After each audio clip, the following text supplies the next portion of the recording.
Now or never.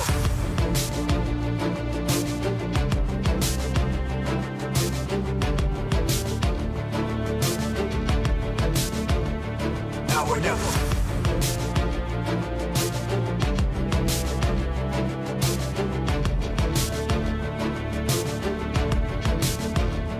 Now or never.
back for another Monday evening of exciting race action here on the World GT Championship. Brought to you by RaceSpotTV. It is round number 5 of the championship. And we're here at the circuit Gilles Villeneuve. Paul Smith and Peter Mackay joining you as always here. And Peter, circuit Gilles Villeneuve, it's basically like Monaco but high speed. Very high speed indeed here at Montreal. It's quite a balance because you've got to run the car on quite a low downforce setting. It's a lot of long straights as well. There's a lot of huge curves, a lot of big braking zones too, so you've got to be on your game here, keeping it in between those walls. Very important. And with the format we have tonight, there's not going to be any time to fight back if it goes wrong. Absolutely, and of course we've gone from one venue with walls very close to the racetrack as we had at Bathurst last week. This week, as I say, circuit Gilles Villeneuve here for 2 40-minute feature races here today before next week we head on over to the Hungaroring. We have a week off then, and then it's another round of 3 rounds. Sebring, Circuit de la Sarthe and Mossport, and then finally it is Watkins Glen, Hockenheim and the Red Bull Ring to finish off the championship. And speaking of the championship, let's take a look at those championship standings, and it is Luke McEwen after his a little bit controversial result last week. Well, he is still at the top of the championship. 25 points between him and Josh Thompson, with Ross McFarlane third place, 68 points off of the championship lead. Jack Sedgwick and Michael Evdoka, really 2 realistic championship chargers, and then the rest of them on screen there. Pro-Am, Mike Horder's got a little bit of a gap at the front, 46 points between him and Mark Hutchinson.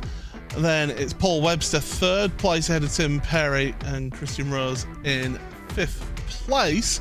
The rest of them, it's going to be a long shot for the rest of them. Chris Wood, who's in 6th, we'll be seeing him tumbling down the order because he has withdrawn from the championship. It'll be sad to see Chris leave the series.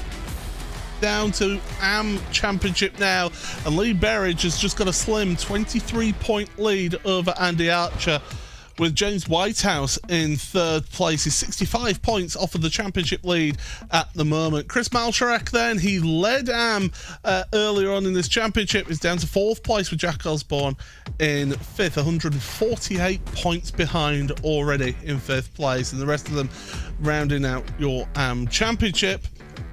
In the Enduro standings, well, that of course last week was an Enduro round, and Luke McEwen has got a 12-point lead over Mark Hutchinson, with Mike Horder in 3rd place. Josh Thompson 4th ahead of James Whitehouse, who's the top AM driver for the Enduro Cup. Of course, those endurance rounds only count towards the Enduro standings, as always. And then finally, I thought we were going to get this one then. It's the team standings, and it was Cooking by 3M, leading that one by 53 points. German SimRacing.de by ACV, not that far behind though. And then a big gap back to Pure Sim SimLab. Your top Pro-Am team is Century Sim Racing, with Mortal in 9th place overall, and Boosted Sim Sports rounding out the top 10 of your championship. Qualifying is just coming to a close here, Peter, but we've got a tremendous round of action. 2 races, 40 minutes, with a mandatory pit stop in each race, and a reverse grid as well for the second race. Oh, plenty to spice things up anyway, that's for sure. Not that we need it at this incredible track. Of course, fans of Formula 1 will recognise it from the Canadian Grand Prix, and it's full of history as well. The first Grand Prix here back in 1978 was won by the master himself, Gilles Villeneuve, a guy who loved street circuits. Of the 6 Grand Prix he won, 3 of them were on street circuits, and the circuit takes its name from Gilles, who sadly passed away 40 years ago this year, Paul. So let's go racing tonight in honour of Gilles. Full sideways. Yeah, that was down. That was Zolder in 1982, after he had vowed never to speak to Didier Pironi after their agreement for the Grand Prix at San Marino. Didier Pironi went back on and reneged on the agreement that they had, and unfortunately Jules was killed at Zolder. So this circuit named after the first Grand Prix winner here at the Ile Notre Dame. The Olympic rowing lake is just behind the paddock there to the right hand side of your screen, and certainly a tremendous venue. And of course this venue is a man-made island, which was basically a lot of the rubble and associated rubble from the building of the metro here at Canada in Montreal. Speaking of Canada and Montreal, let's have a look through your grid then. It is Luke McEwen and Ross McFarlane that share row number 1 with Josh Thompson and Jack Sedgwick on row number 2. Row 3 is Michael Avdoka, and your top pro-am, Christian Rose. Row number 4 with Philip Koenig and Tim Perry. Row 5 shared by Adam Volkovich and Ashley Finch. Leon Penn and Paul Webster share row number 6. Row 7 then for Mike Horder and Alex Neller.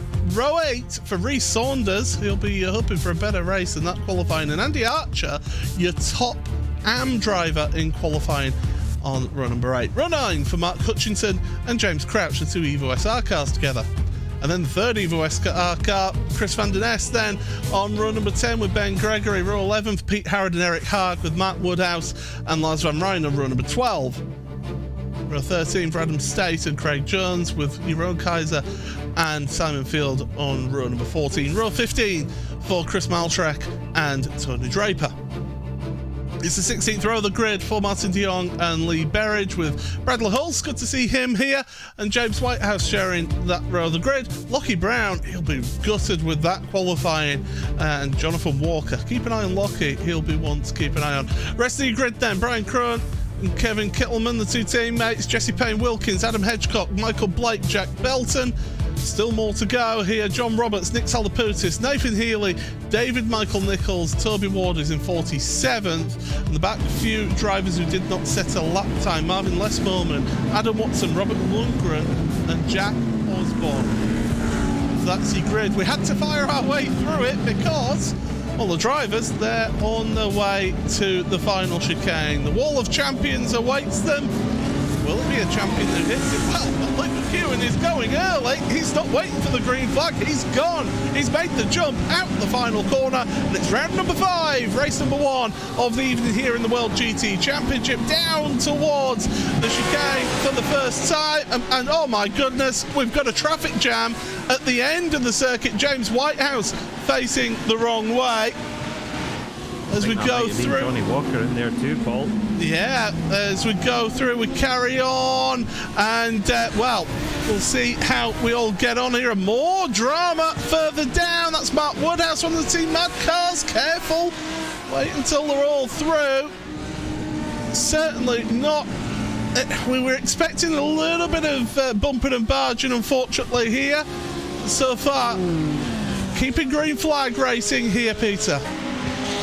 Just about. Whoa, it's one of the Evo SR machines round. That's Mark Hutchison, our Pro-Am Championship contender.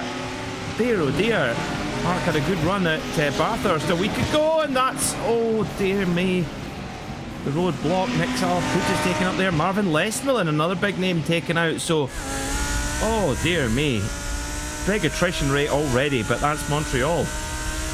It is Montreal, and unfortunately for those drivers, picking up significant damage as we carry on with the race leader then. Luke McEwen, he was trying to get the jump on Ross McFarlane, but he's not been able to run away. And that means that Ross is right there with him. Now, slipstream is going to be such a key thing here, isn't it, Peter? Because it's such a high-speed track, but you've got to be careful with those chicanes, haven't you? Yeah, you really do. Yeah, absolutely. The curbs here, they can bite if you hit them in the wrong way. And Luke McEwen tried to catch the field napping, but you've got to get up earlier than that to get one over Ross McFarlane in that Pure Sims Lamborghini in second place. The only driver I would say that maybe didn't quite get the strongest getaway was Jack Sedgwick in fourth place in the Inex Ferrari. But it looks like the two Lamborghinis are starting to stretch it a little bit. Josh Thompson just losing a couple of car lengths now. About half a second separating McFarlane and Thompson. And this is very much a sprint race. We do have a pit stop, but it's a full dash to the flag. Not much time to sit and get into a rhythm. I can tell you, looking at my timing screen, we've got Craig Jones has been on pit road, so has Matt Hutchinson, and Mark Woodhouse, Adam Volkovic, John Roberts, Martin de Jong, James Whitehouse, Marvin Lesmorman. That's what happened at the end of the pace lap. Oh, comedy of errors happening there, and James Whitehouse facing the wrong way.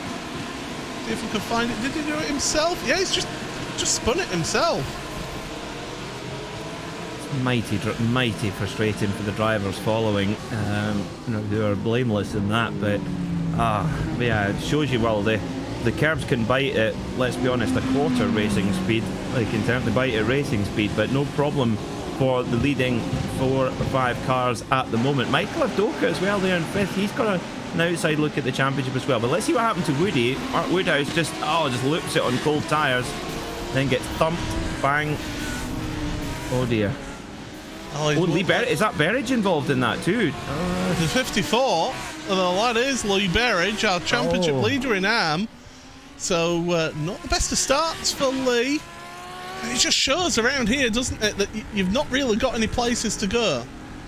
Not at all. Well, let's get a look from them. This is what Lee Berridge saw. So he's following behind. Everything's going along fine. And then bit of smoke. Oh, there's just absolutely nowhere to go. Yeah. Locked in. And he does get back going again. And another spinner. Oh, dear. That's Ben Gregory. Touched the grass. Yeah. Gets the traction control switched off. Remember to put that back on, Ben, or else you get a nasty surprise and everybody's avoided him.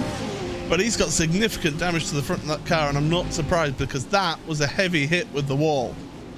Oh, it was a huge thump. Now, this is maybe a good time to bring up the fact that the drivers do have a fast repair at their disposal, so they can come into pit lane and take an instant repair and then effectively go out in a fresh car. It's almost like a spare car, if you like. However, if you pit now, I doubt you'll get home without having to stop again for even more fuel. So if you can basically stomach it for the next 5-10 minutes or so and make it to the pit stop window, it's a good thing. But there's going to be some drivers who do not have that luxury. They'll have to pit immediately. Yeah, the fuel limit is 50% of the fuel tank, and we normally say for a GT3 you can last about an hour on a fuel tank, so 30 minutes. You want to see that clock strike 30 before you're heading onto pit road for your mandatory pit stop. Those that have already been on pit road, and there's a number of them already, they are going to have to carry on. There's Nick Salapertis. Forget about your hair, mate. Concentrate on the car as we go along the straight. But it's great to see more and more of these drivers giving us a little bit of an insight as to how they get on and race. And Nick currently finds himself, where is Nick? Down in 41st, but he's got Jonathan Walker and David Nichols just in front of him. Yeah, I think, well, certainly Johnny Walker was, but Salaputis as well caught up in that initial melee. But they managed to keep going, and although there's a bit of damage on those cars, they will be able to crack on. It looks like the engine cover of Johnny Walker's Lamborghini is smashed. Yeah, so you can see that, just letting that V10 breathe, those 5.2 litres of Bologna muscle. There's Jonathan Walker. I think he's taking a little bit of the Josh Thompson approach, isn't he? A little bit more reclined. And he's finding himself down towards the hairpin. There's smoke down at the hairpin, so something's happened down there. And Lockie Brown appears to have dropped down the order a little bit. And he's got... Now, is that some... Oh, there's a car off in front, actually. As Lockie Brown, he has significant damage to the front of his car. Meanwhile, that's Jesse Payne Wilkins, the amateur driver from... was he wanting to head onto pit road? Well, he's not had a choice now. He's having to go onto pit road.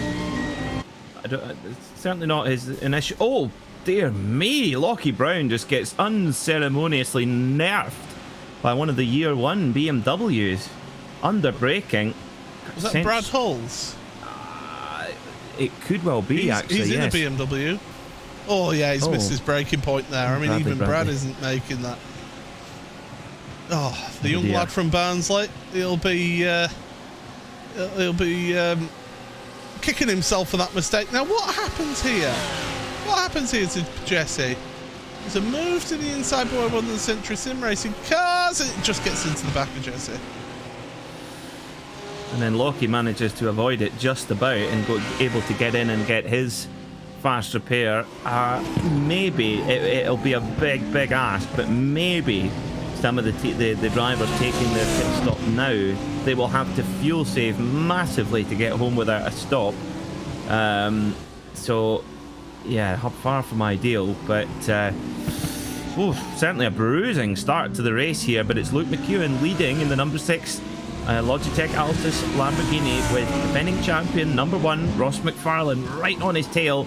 And then there's a little bit of a gap. It's the have and have nots here. Thompson back in 3rd, and he's got his teammate, albeit running in different colours, but his was cooking by 3M teammate Jack Cedric in the Ferrari right on his case. But definitely 2 pairs forming here. Certainly are. There's Luke, by the way. Good to see him giving us some access to his view of things as well. So Luke, just completely emotional. And this is what you find with a lot of the top racers, is they're just the level of focus, and there's very little wasted energy. You don't see them doing hand gestures, arm gestures, flapping around, getting in a bit of a state. They're just very focused, very methodical, and just doing what they have to do out there. And Luke McEwen has been showing all season, hasn't he, that he has got unbelievable pace. It's just sometimes maybe he doesn't quite judge being in a pack quite as well as some others. There's no question about it. His raw pace is definitely class leading. That's for certain. That's been proven by his qualifying record, and just when he's able to just switch on an incredible amount of pace. But you're right, Paul. It's just a couple of rough edges to smooth away. But clearly, Luke, quite a young man, so he's got plenty of time on the side to smooth those rough edges off. And my goodness me, you could be looking. In fact, I think you are looking at one of the real, sim racing stars of the future, of the very near future. In fact, Luke McEwen got all the raw speed he needs to smooth those things off, and he'll be right there. Maybe it needs a little bit of the McFarlane effect. Ross McFarlane, of course, he's just such a measured driver, so patient, and just clocks up those points. He still has lots of speed, don't make no mistake, but yeah, he's definitely one of the most intelligent drivers in the championship. But this is it, you certainly... Your racecraft comes with experience, doesn't it? And being involved in a championship like this, if Luke is somebody who is that quick that he's just used to qualifying at the front and then just driving away from everybody in his normal sort of daily races that you might do in iRacing, in the official races, a championship like this can actually help you develop those racecraft skills and judging your different braking points and lines that people take, and it can actually help you progress as a sim racing champion for the future. No question about it. It's the same in any sport. If you surround yourself and compete against the best, your level will rise up very much. I remember, now I'm not going to use a racing analogy because I've never reached any kind of level, but I'm going to use a curling analogy. When I started playing on a weekly basis with a double world champion, my game just it was like every week just got better and better and better. And it's the same in any sport. If you're playing against or even with in a team sport world-class performers, you will raise the level, and that's definitely what Luke's doing right now. In fact, he's shown them the way, let's be honest. Absolutely. Alex Nella with the very minimalistic approach to the sim racing room there. But the lean, though. Works. The Villeneuve lean. Yeah, absolutely. I'll be honest, if you ever watch me when I do my racing, I do the old lean into the corners as well. So it's the Yorkshire lean. it's just something the tip that of the comes flat to me. Including the flat cap, absolutely. Well, the pit stop window is open. We can definitely say that for sure. John Roberts has actually taken a tour back to the pit, so something has happened to him. But right now, Alex Nella, we saw on board, there's a change of position. Jack Sedgwick moving ahead of Josh Thompson, and Michael Evdoka, the man who's in fifth place in the championship as well, He's right on the tail of these. So this is your basically in your pro standings. Your top 5 pretty much there or thereabouts in that order. So this is a replay then of how Jack Sedgwick got past Josh Thompson into the Lippingale hairpin, which actually Jonathan Palmer used as a map for the second corner at Snetterton, the hairpin at Snetterton. You draw it out while watching the Canadian Grand Prix on TV. Yeah, managed to ruin that track with that infield, but that's my opinion. It was it had such a smooth flow. Did that circuit Snetterton? You know, before they made the changes, you came round turn 1, slow it down, nice sweeping 90-degree right-hander, and then you went off down the back straight, what's now known as the Bentley straight, and then you'd sweep round the right into the tight left. And it had this real flow to the circuit, and I'll be honest with you, and this is my opinion, I think he ruined that track by making those changes to it. Do you know, Paul, you're normally just so docile and just the big cuddly teddy bear, and we find that your flashpoint is Snetterton of all places. Well, I mean, I can understand why he made the 300 layout, but why he couldn't have kept the profile of that corner and then just have it cut round afterwards to make the hairpin and keep that profile, because the way that he's done it is he's actually extended the corner past the straight and made it into a really silly, if you run the 200 layout, which is what we're going to be running on the Porsche Esports Carrera Cup Great Britain on the weekend. No, in 2 weeks' time, should I say. You go around basically the full hairpin and then it's a left, and it's just a really clumsy corner now, whereas before it was a nice, really smooth corner that you then carried the speed through and down the back straight.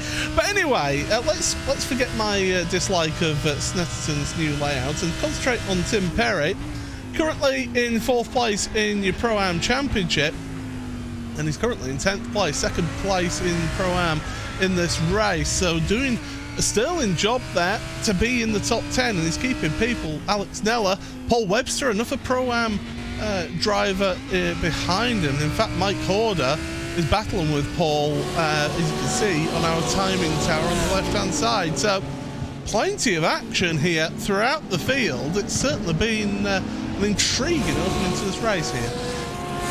That it has, yes, it certainly has. And well, Ross McFarlane, the fastest lap of the race at the moment, 4/10 of a second off McEwen. Now, is he the man in the box seat right now, with just mimicking Luke McEwen's every move and able just to use that tiny bit less fuel, perhaps, as we've got the first of our pit stop takers on schedule anyway. It's one of the boosted Lamborghinis coming in for service. Oh, that's Adam Hedgecock, the man that I went and unceremoniously dumped off in race 2 of the World Touring Car Series. I apologise to Adam on Discord, and I'll apologise to him again. That was completely my fault, was that one. I'll hold my hand up. Yes. That was... I think ambition got ahead of ability on that move. Not like you, Paul. Yeah, not like you, let's put it that way. 24 minutes to go here in this race, and definitely these two leading Lamborghinis of McEwen and McFarlane starting to stretch away. Josh Thompson very quiet so far, back to 4th, and Sedgwick threatening to pull away from the Manxman now. And Thompson before long will be in the clutches of Michael Avdoka. Now, is Thompson playing something clever here? Is he playing a big fuel save game? I don't know, Paul, if the race is long enough for that to play out properly. I'm not sure. He'll save you like half a second, maybe a second at the most at the pit stop, which can make a difference, but it won't get him up to the leaders, that's for sure. I just don't think he's getting on with the car around this track by the looks of things. The body language of the car, it just seems to be really sluggish and not really changing direction and not hitting apexes either by the looks of that hairpin. And you can see it with Josh as well, that he's not happy. And look, there you go, Sedgwick is pulling away. The drive that Ferrari had out of that hairpin is just incredible. Yeah, I mean, we know that Josh wears his heart on his sleeve anyway, but he does look pretty despondent there, the body language. That doesn't look like the body language of someone who's clearly on schedule and running a strategy. And, oh, a little clip of the wall there, I think. Or did my eyes deceive me there? I think it might have just been a very slight glance at the most. Car looks fine, so that's okay. Wall of Champions, I mean, we've only really seen James Whitehouse in that wall so far. Paul Webster, plus Immortal. Currently keeping the pressure on right now. Martin Corder has made his way past. He's got to be careful because he's got Rhys Saunders behind him in that Year 1 BMW. I mean, I know the Year 1 livery is distinctive, but looking in that rear view monitor, why have they gone and highlighted that nose? It's a horrible nose, in my opinion. But they've really gone to town and highlighted it. There you go. Please, Hugo, can we take this off screen? That's not pleasant to look at, in my opinion. Oh, car off! Oh, my. That's Mike Horder. Looked in the mirror and saw the nose in the mirror, possibly. Dear, dear. Do you know, actually, that the road version of that car, well, the similar road version, got the same front end. The M4, I'm not sure, but the M3, the saloon version, I think it looks quite good, actually. Whoa, dear. That's Horder's accident. Just lights up on the curb there. And this place bites. If you make one little mistake, it will eat you. Well, I mean, we've seen Ben Gregory go off there. We had a few on lap 1 as well, didn't we, at that same corner, which I maybe was going to excuse to cold tyres, but a few drivers struggling with that right-hander out of turn 7. Quite a few, absolutely. It's a tricky circuit. It looks pretty simple on paper, but it's a tricky circuit to learn. You need to do a lot of laps here to really get on top of it. There's Bradley Hulls, who's certainly been... yes, it won't be popular in the Indy Autosport camp, that's for sure, as they head down the casino straight into the Wall of Champions chicane, making a switch from the Porsche 911 GT3R to this BMW M4. Yeah, the front nose of this car kind of looks like Bugs Bunny's got his, he's been drinking one of those like purple slushies. Got it all over his teeth. I mean, now that you say it, I can't get that out of my head. Pete Harrod is the latest one to head down pit road this lap. So, plenty going on at the moment. Brad Hulls then on board. We'll look back. And that's Brad Hulls in our view there. That Lamborghini. Certainly putting and feeling under pressure is Tony Draper at the moment, Century Sim Racing driver, and they've been having a really good season actually, haven't they, Century Sim Racing? I think the addition of Pete Harrod to that outfit has really helped them. There goes Brad. Oh, Bradley Hull's just putting just tiny foot wrong, just an inch or two onto the grass, and that's enough to send you around. As soon as you hit the brakes, whoosh, through you go. So it's been a confidence-sapping day, really, so far for Bradley Hulls. And now we'll fall back into the clutches. Now, who is this? Brian Crone in the Porsche. And Brian's a pretty handy driver, must be said. So Bradley will have to get a shift on here. Yeah, in that Indy Autosport red car, they'll be chasing down Brad, try and make amends for his teammate Paul Webster. Latest one on pit road. So they're coming in little dribs and drabs, aren't they? I think everyone's pretty much trying to go as long as possible here, Peter, and to try and take that little splash of dash right at the very last minute. It seems so. Yeah, it seems so that that's the ideal strategy. Certainly, at the moment, the top position driver who has stopped is Paul Webster, and he's in 22nd, so it's a lot of cars in front of him yet to pit. So not a great start to the day at all for the German sim racing car of Marvin Lesmelin, who was involved in that early incident. Actually is showing us out of the race as well, but his teammate, however, in the 45, Philip Koenig, he's in 6th. Good run. Yeah, he's certainly having a sterling run there in that Audi. Seems to be working well around here. He's able to just gap out Christian Rose in that Porsche.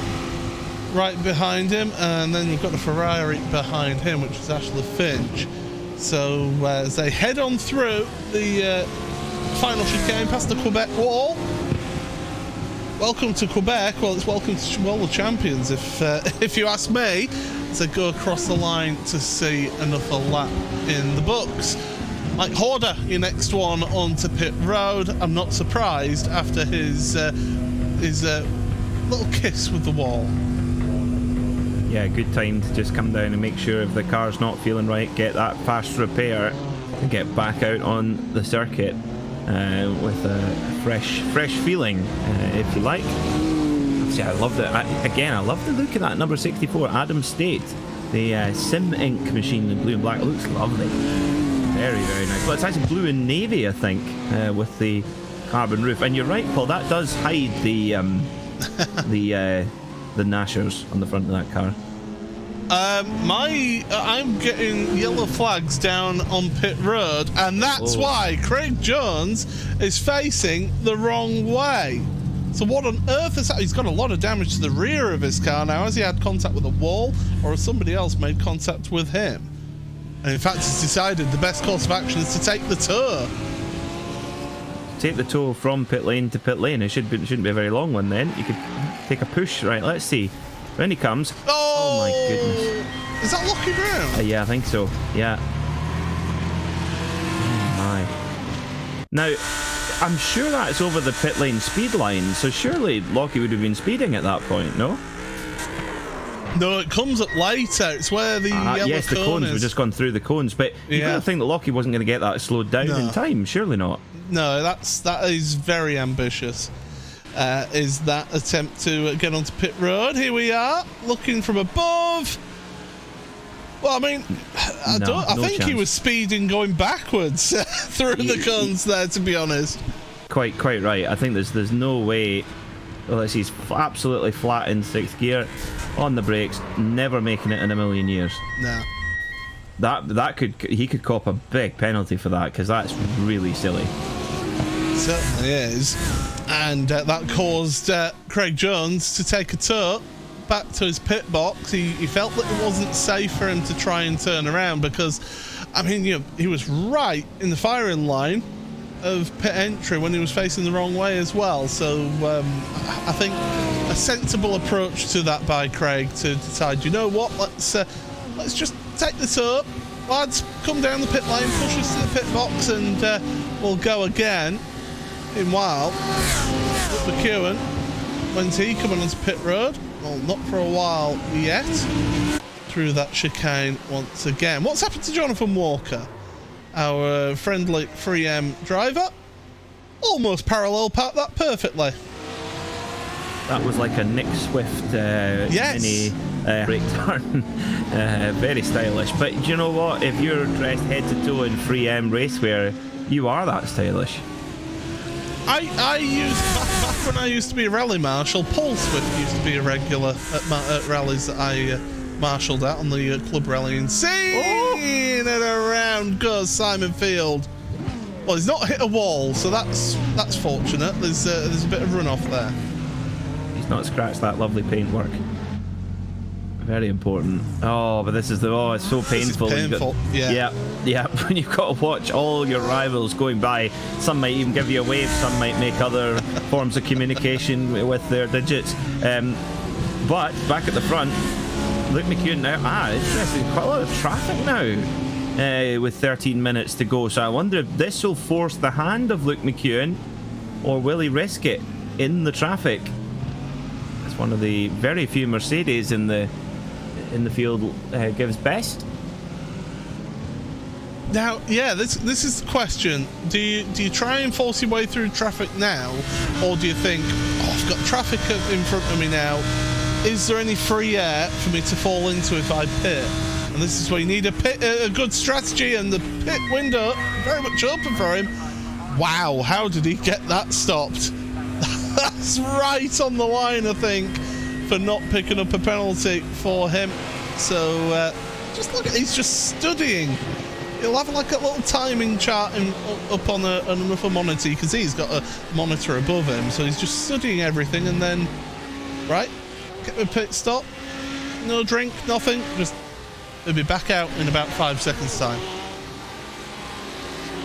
Luke McEwen, I think he was having just a quick look to see, just to check if he was going to get a penalty there or not, and for speeding into pit lane, but he's managed to avoid it. Off he goes, and like you say, Paul, they're just a model of calm.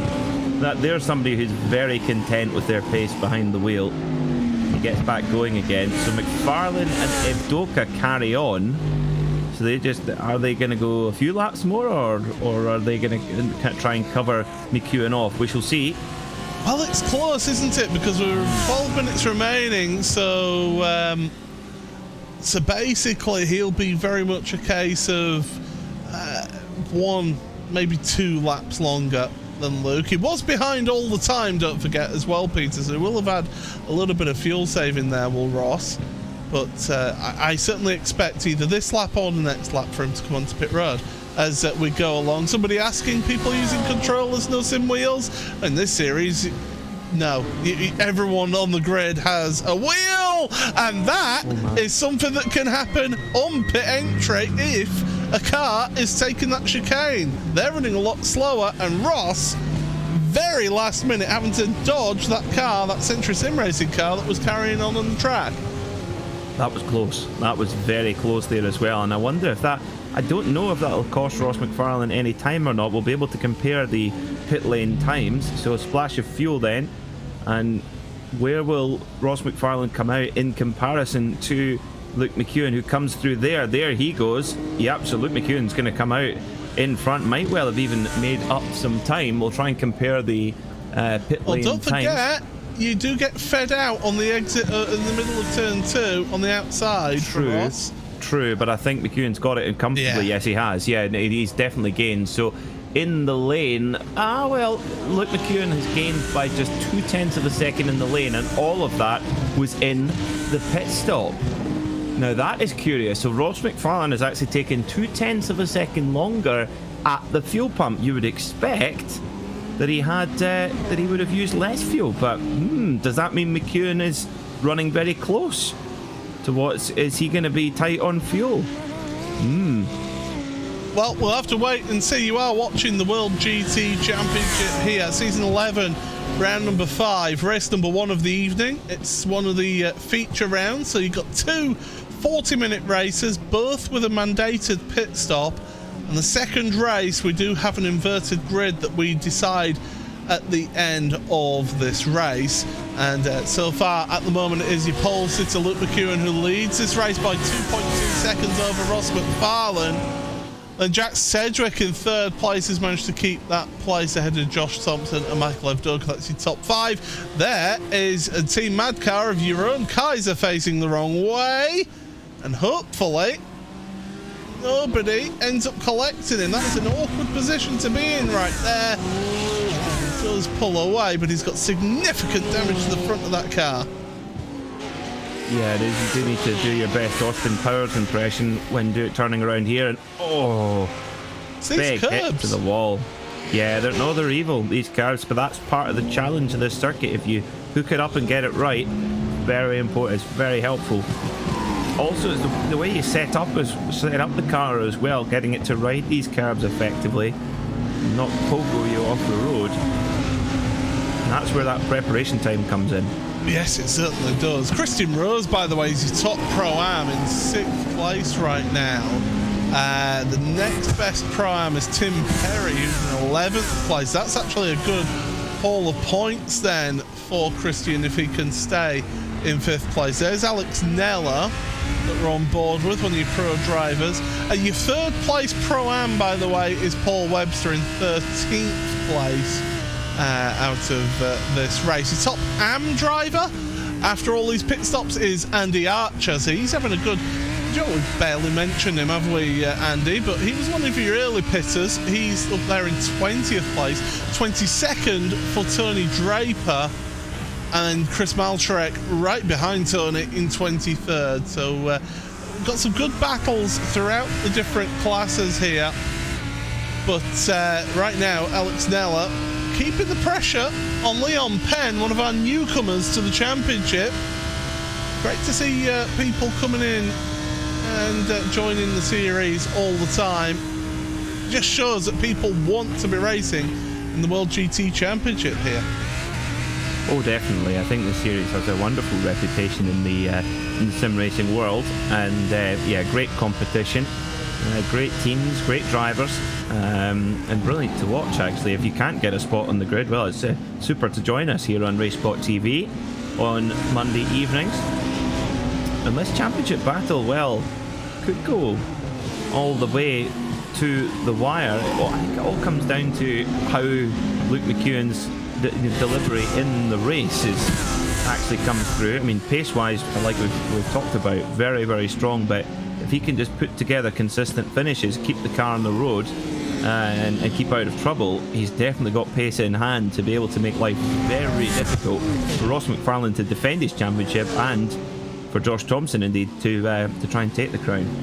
Now, we saw this man, Adam Watson. He had a penalty last week after he made contact with that was Mark Hutchinson, wasn't it, that he made contact with down at Forest Elbow. The brakes underneath the bridge. But Adam Watson, he started at the back of the grid. He's plus 30 positions so far in this race here, and he's on a veritable charge here, and he's setting himself up nicely for a reverse grid, as long as it's not a full reverse grid.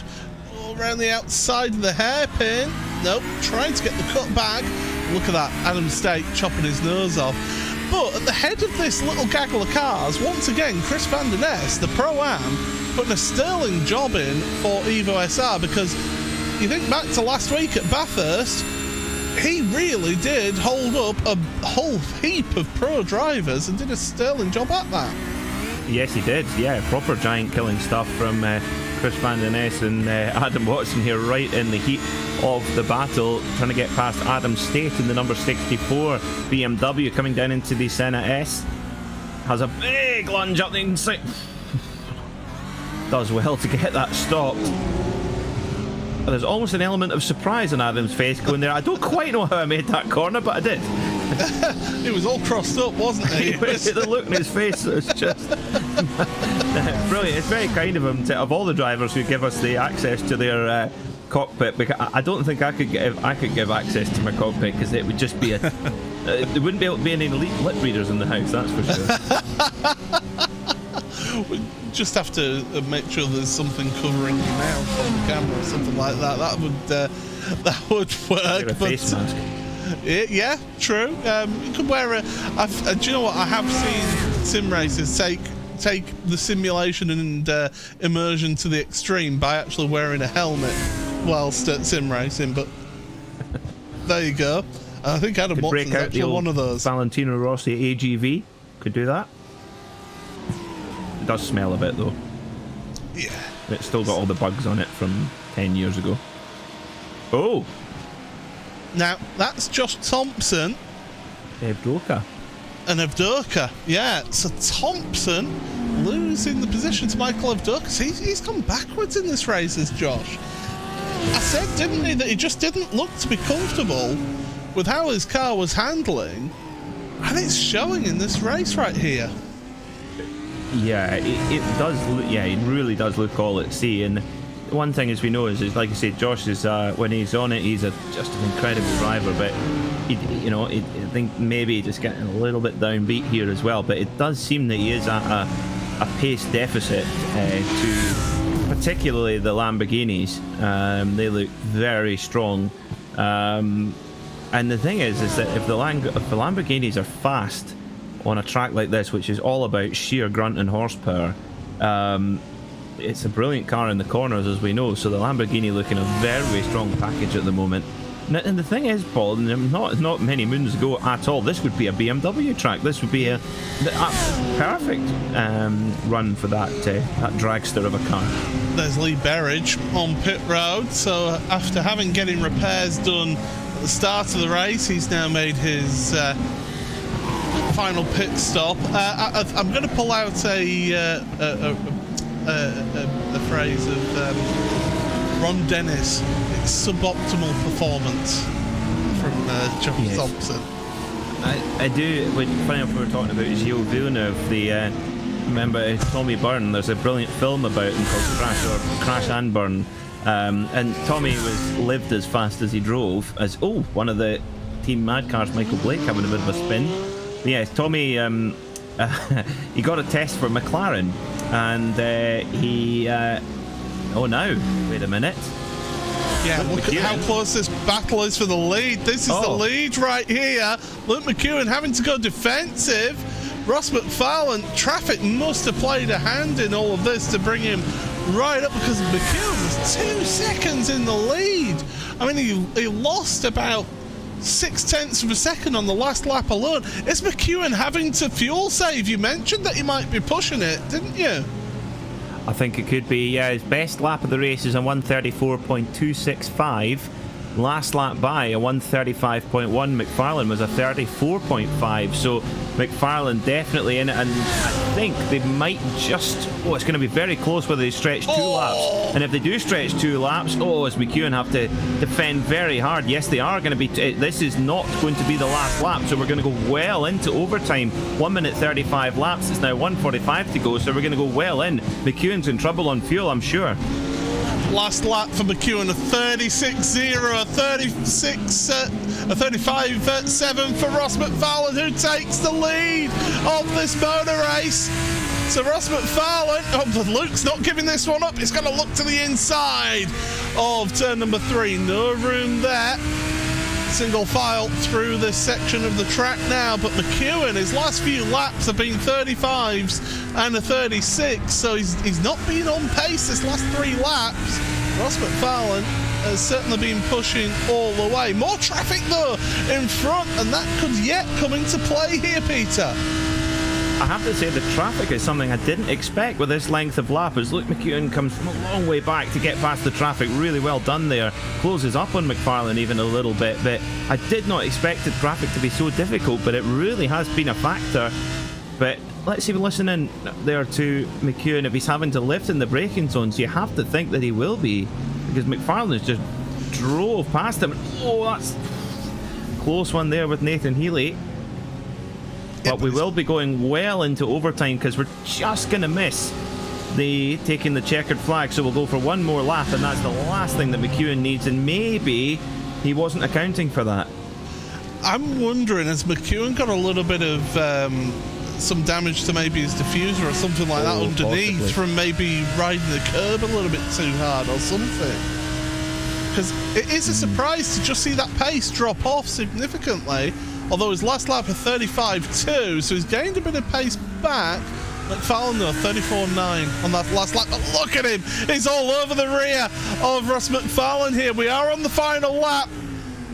Looking to the inside, trying to make Ross look in his mirrors and make a mistake. None forthcoming so far. Through the sweeping right-hander into turn number 6. Of course, think back to Sebastian Vettel and Jenson Button, that very corner where Jenson Button took the lead in the Canadian Grand Prix on the very last lap. No last lap move made there for Luke McEwen. Down towards turn number 8 underneath the bridge. Hard, heavy braking. You've got a bump underneath the bridge as well, which can affect your braking.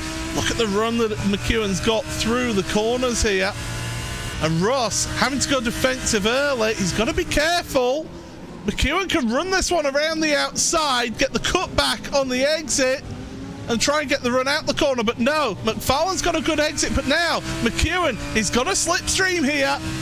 Traffic in front is not close enough to be effective for Ross, and Ross is going to have to play it defensive here into the final chicane. And look at that, no emotion on that face of the young man, Luke McEwen, into the final chicane for the final time of this first race, around the outside, and McFarlane's into the wall of champions. Side-to-side contact between the two of them, and it means Luke McEwen comes across the line to win the opening race of the evening here. You have to say, side by side, you can't really do it around that final chicane. Jack Sedgwick ends up finishing in second place, and Luke McEwen, I think, has actually run out of fuel after turn number 2. Michael Evdoka finishes third ahead of Ross McFarlane, who recovers to fourth place ahead of Josh Thompson. But my goodness, what a dramatic end to that race, Peter. Well, it's... I would not want to be a race steward. I really wouldn't. It's so difficult coming into that last corner. He's alongside though. Yeah, no, absolutely. I mean, it's a really tough one, again, really difficult to call that. To be honest, I wouldn't want to be in charge of calling that. I think that's one of those incidents that will require a lot of extra study. It's good that they've got all week to do it, Paul. Well, yeah, absolutely. But my goodness, this championship, I mean, talk about excitement each and every week. We seem to be having all sorts of action and drama in this championship, and once again, a real dramatic end to this opening race. Don't go anywhere, because there is one more race this evening, and as you can see, we're doing that grid inversion draw right now, and we'll see what the reverse grid is. Oh, if this is a full reverse grid, that'll be hilarious. Well, it's there. Will it stop in time? Oh, is it going to flick over to 20? I think we're going to get a full reverse grid here, Peter. That, to me, when it lights up yellow, means a full reverse grid. So those drivers 1 lap down or on the lead lap will be reversed in order. So let's take a look at what your results were, your provisional results here in race number 1 of the evening, the World GT Championship. Luke McEwen for Logitech GL Esports ends up taking the little checkered flag there. 3.6 seconds. That doesn't tell the whole story of the race there.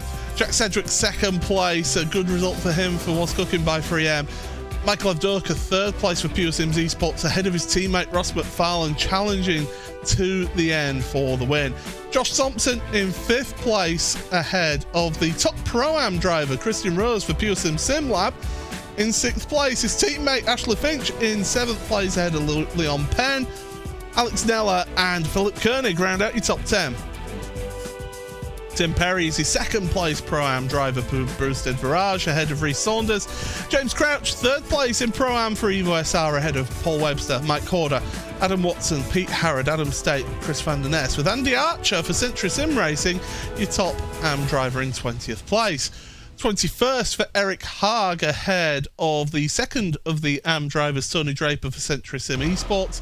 Christian Malcharek then 3rd place in AM for the Audi Sport Slovakia KES LLM. Lars van Rijn, Ben Gregory after his recovery drive. That's actually a really good recovery drive after his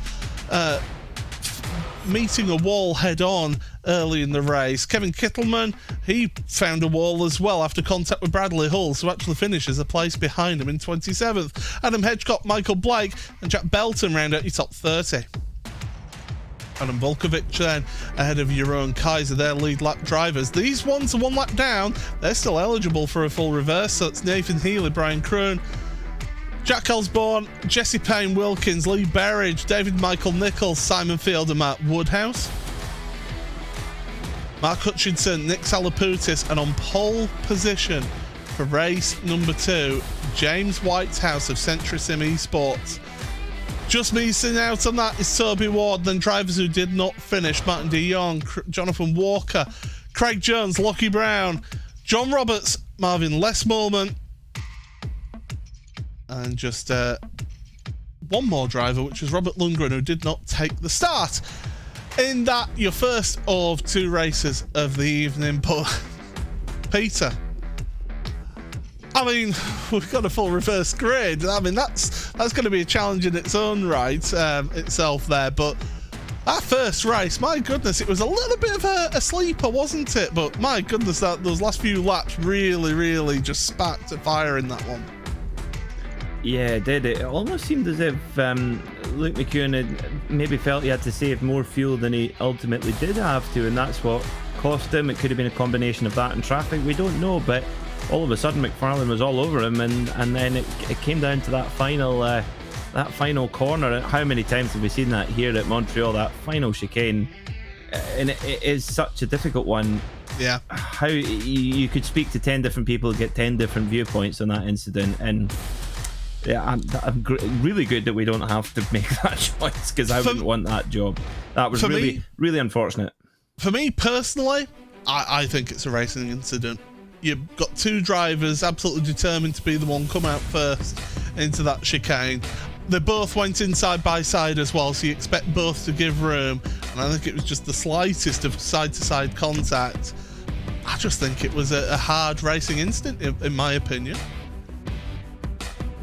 So that you could look at it both ways. I think you could, as you've very well explained there, you can absolutely look at it in that way. You could also look at it as a, McFarlane was in the inside line, and there was not really any. How could he have taken the corner in any other way without that contact happening? Hard to think of a scenario where he could get round the corner without that contact happening with McEwen going through. I mean, like I say, our job is to put the two potential outcomes there. It's 50-50, and like you say, that's probably how it might be seen, but it might be 50-50 in trying to apportion any kind of blame, if you want to use that word. But the results, McEwen wins the race, McFarlane's in the fence. Okay, he did get the car over the line to fourth, but he'll be fizzing about that. Oh yeah, he'll be absolutely furious, no doubt about that. That's absolutely that's something that we can agree on, that's for sure. I will say, Christian Rose, great drive from him. I mean, it's taken a little while to get back into sim racing after a prolonged break, but 6th place for a Pro-Am, that's a tremendous result here today. Fantastic, and really looking at the results there as well, the first Porsche as well. This is not a circuit that really suits the Porsche, you could say, possibly. I mean, good under braking. There's a lot of braking zones. That's maybe where he's making up the lap time, but brilliant stuff from Christian Rose. Really, really good. Really impressive. Very, very good to see. Yeah, and of course, your top end driver as well, Andy Archer. I said it in the commentary. I didn't really talk about him. He just got on and did his job, didn't he? That's really all you need to do to try and win a championship. That's classic Andy Archer. We've seen him do it before. The stealth man, Casper the Friendly Ghost, Andy Archer. Like you say, particularly in the AM Championship, if you can be the invisible midfielder, that's the way to win the AM Championship. Keep out of trouble. Yeah. And I say that might sound easy. It's not. We saw how many incidents did we see there where you could have been raced over straight away? Well, just in the first lap alone, I think we saw about 4 or 5 different incidents, didn't we? So I think the second race, a full reverse grid, you've got a lot of people who are not used to being at the front here at the start of this one. What I always like to look at the positives in life. It's a tremendous opportunity for somebody who would normally be further down the order to get themselves some really, really good results. It also could be that on lap 1, somebody does something silly and we end up with a track blockage. Well, you'll get to use that very shiny safety car button that you've had mapped and prepared and ready. Have you been itching over it? Have you been close? The hand has been prepared, but it's not pressed the button itself. Are you ready to press that button with your grippy 3M sim racing gloves? I've gone glove free for today, but but yeah, that's for sure. Paul Smith here, along with Peter Mackay on commentary. Hugo Luis behind the scenes here for the World GT Championship here on RaceSpotTV. Of course, this championship brought to you by 3M and, of course, Coach Dave Academy as well. We get it in double there. There we go. That's sorted that out. And in case you don't know what we look like, there you go. You can see our little pictures on there. That's a nice new feature that we've brought to RaceSpot coverage here. So certainly looking forward then. Next race. I mean, anything could happen in this one. Fortunately, it is a 40-minute race, so hopefully people will take a sensible pill and not trying to drive their way through the traffic on lap 1 and 2. That's what we're hoping. But this is going to be a tense few opening laps, to be honest. A pretty tense race for the championship contenders, because as you mentioned in commentary earlier in the first race, Paul, is that the championship contenders were in that leading group and quite far away from everybody else. They're in their own premiership at the moment, it seems. They're all going to start from the back, and there is an element of lottery in there as well. So for Josh Thompson, for Luke McEwen, Ross McFarlane, etc., this could be a nervous race to try and get through and without any problems. If you're wondering what I'm looking at, by the way, I'm just keeping an eye on things to make sure we don't miss the second race session. The admin's just getting that sorted out. It just takes a little bit of organising and just double checking to make sure that the grid's in the correct order, which is what they'll be doing there. But yeah, so that's what I'm sort of keeping an eye on. Yeah, Christian Rose is saying in our YouTube chat, and thank you everybody who has joined us so far this evening on YouTube. That was super tough. Yeah, that looked to be a real effort out there. Tremendous stuff. And yeah, everybody who's come along and watch. Eric Haag taking one tyre at his pit stop. I think that was unintentional by the sounds of things there, but one fresh tyre, that can really mess with your balance of your car, can't it, Peter? You're just suddenly having one fresh piece of rubber compared to everything all a little bit worn. Yeah, I was just looking at that there on our RaceSpotTV chat as well. Great to see so many people giving us their thoughts. Yeah, I don't know if that'll be in the fantastic book of Coach Dave Academy setups and tips. I don't know if that's something that Coach Dave will tell you to do.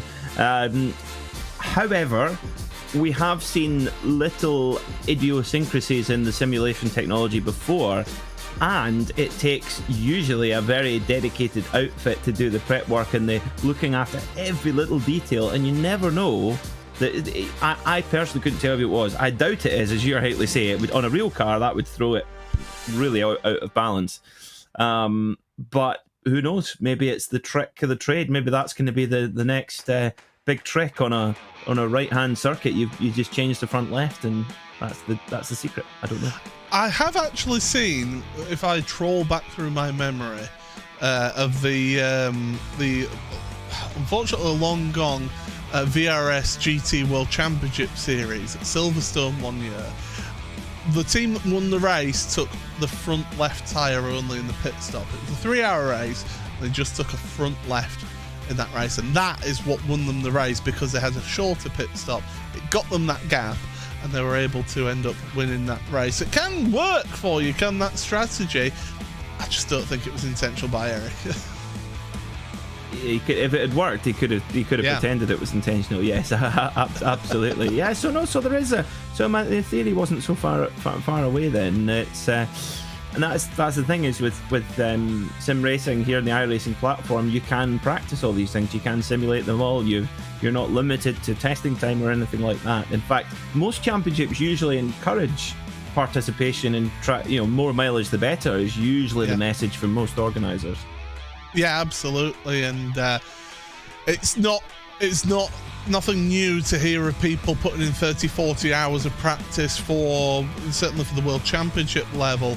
I even heard once of Brian Lockwood before his first ever championship round of the Porsche Taycan Esports Super Cup, putting 60 hours of practice just for the first round alone. Paid off for him. He got a really good result. Unfortunately, he then didn't have the amount of time spare for the rest of the championship to dedicate that amount of hours, and unfortunately just fell by the wayside, did the rest of his championship. That opening round, he looked absolutely superb around that track. Well, and the thing is that's where you've got to really practice smart, because going around on your own for 60 hours in just an open test session with nobody else on the track, that's mind-numbing, and you wonder how there gets a point where it's not productive. Whereas that's again where if you're in a really good if you're in a really good team with some really good drivers and some really good personalities as well, and you're a good group and you gel well, that group practice can make that mileage a lot easier on the brain. And as we know, sim racing, even more so than outdoor motorsport, the mental side is paramount, because it's not as physical as being in a real race car, but by that matter, that makes the mental side of it even more important. Yeah, I mean, you look at most sort of club championships, especially here in the UK, you'll have a practice session in the morning, you'll have qualifying in the afternoon, and the next day you'll have one, maybe two races, depending on the championship that you're running. So you're only getting about an hour's worth of track time at the end of the day.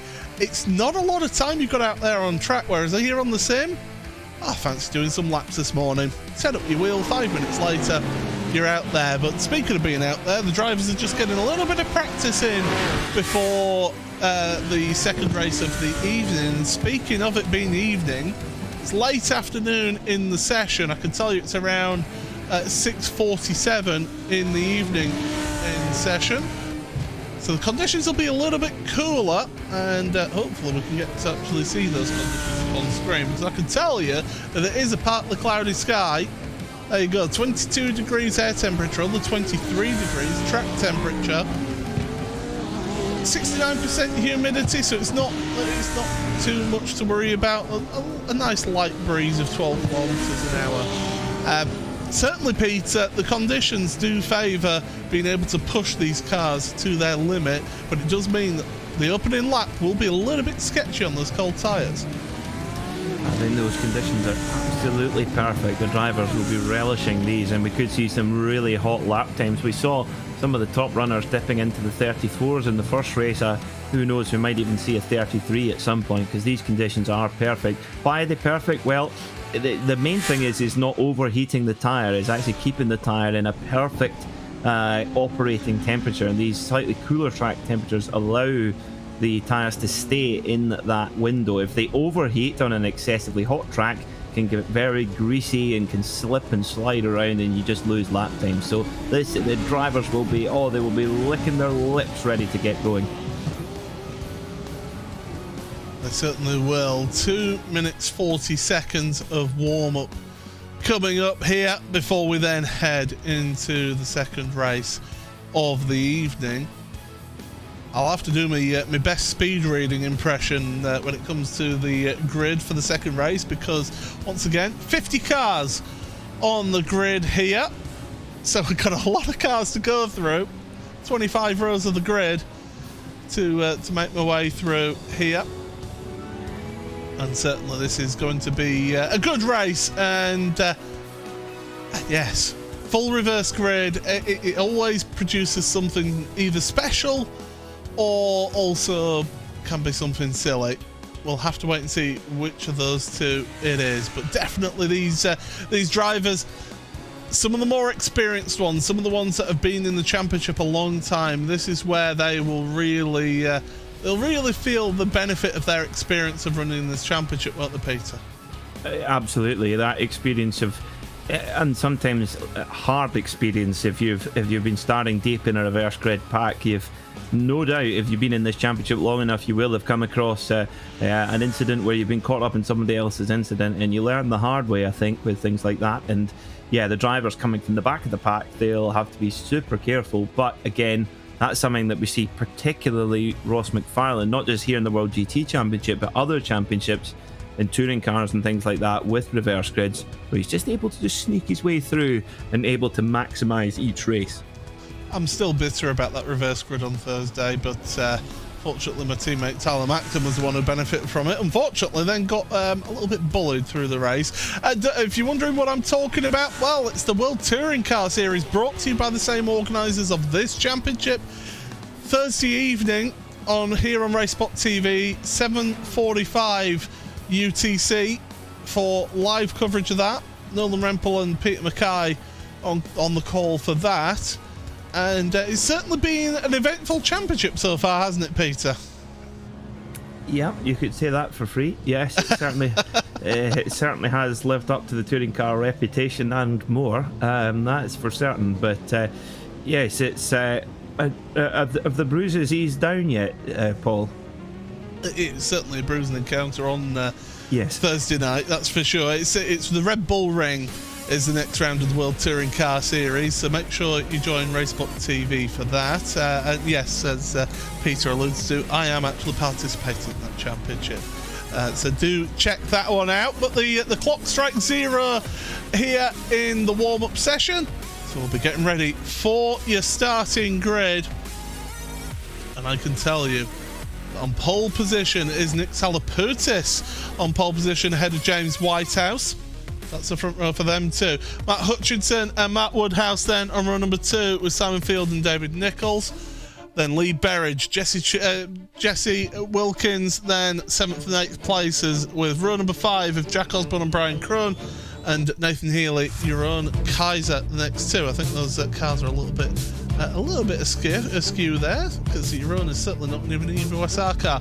Next row of the grid, it is Adam Volkovich and Jack Belton, with Michael Blake, Adam Hedgecock, Bradley Hulse, Kevin Kittleman, with Ben Gregory and Lars Van Rijn down in 20th place. 10th row of the grid for those two. Chris Malcharek and Tony Draper then, with Eric Haag, Andy Archer, Chris Van Den Ness and Adam State in 26th, with Pete Harrod, Adam Watson, Mike Horder and Paul Webster share row number 15. James Crouch, Rhys Saunders, Tim Perry and Philip Koenig down in 34th. And then it's Alex Nella, Leon Penn, Ashley Finch, Christian Rose, Josh Thompson, Ross McFarlane, Michael Evdoka, Jack Sedgwick, Luke McEwen in 43rd. As the cars pull away, then it is the rest of your grid: Toby Ward, Martin Young, Jonathan Walker, Craig Jones, Lockie Brown, Jonathan Roberts and Marvin Lesmorman rounds out your 50-car grid. But the cars are heading down to the final chicane. There you go, there's a look at the final few cars on your grid, and we will get set for the start of this one, and it is Nick Salaputis for year one, waiting patiently. He's not going early now, he's gone. He's got James Whitehouse with him. The green flag is in the air. We're underway for race number 2 of the evening here in the World GT Championship. Down towards Cinnabon, around the outside. James Whitehouse, very confident in turn 1 and turn 2, follows Matt Woodhouse.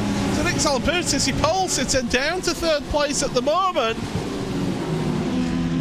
As we go through now, so far so good, although Rhys Saunders facing the wrong way. And we've got yellow flags, multiple yellow flags out there. Oh, we've got a full track blockage here, and yeah, it's going to have to be a safety car, because that is just a mess. Yeah, absolute carnage there coming out of the opening corner. So the pace truck is on the move. Let the Silverado roar and pick up the field. So James Whitehouse will be brought down to half speed.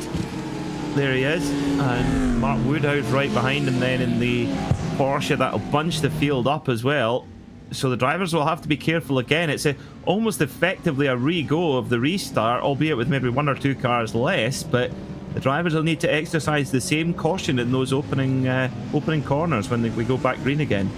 Well, so first of all, at least it gives them a little bit of time to put some warmth into their tyres. They'll also be doing as much as possible to save fuel. But here's what happened. So Adam Watson got involved. He's holding his brakes, and then just everybody comes flying in. Josh Thompson, Jack Sedgwick, Luke McEwen was involved in that one as well. Guys. Oh, and we're looking at the back end of that replay. That we'll have another look at what happened in there, but I can tell you at the moment, Luke McEwen down in 41st, so he has gained 2 positions out of all that, but that was a huge incident with nowhere to go.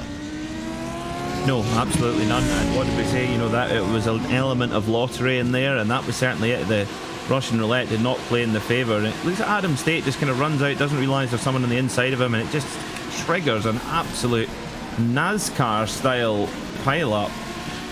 That's almost like a Daytona big one, isn't it? A Daytona or a Talladega big one, that's exactly it. Yeah. But if you can imagine a Daytona or Talladega big one in a track half the width, it's jeez. Well, we do get to see the pace truck. Its flashy lights. Yep, the Silverado then, Chevy Silverado out there on track. Normally, we would normally see that for the dirt oval stuff, but right now, so here's the question for you, Peter. You're saving fuel under this pace truck. Do you risk taking a pit stop now? I don't think so. I think we're maybe a little bit early for that. The only thing, it depends how long this caution period is, but it could be that by the time we come out of caution, the pit window's open and you maybe dive in and go off strategy, possibly. As we look at Alex Nella, by the way, I've got a yellow flag showing up on my screen. There goes Reece Saunders, and then just track blockage. And Alex Nella actually did well to avoid all of that. Yeah, it did certainly minimise the damage anyway, that's for sure, by breaking straight and true. I think Adam Watson has had issues out there on this pace lap, by the way, because I think he was showing as a yellow flag for me on my timing screen, and he was stopped, and he's actually dropped down some more positions in all of this. Could have had a bent steering or a wobbly wheel or something. Yeah, he was heavily involved. He was the one that got caught up in all of that, wasn't he? So he's trying to wheel it round, and that's just... Car's knackered. He needs to get to the pits and just get his free repair done, and at least it'll give him a chance to catch up to the back of the queue. True, he should stay on the lead lap.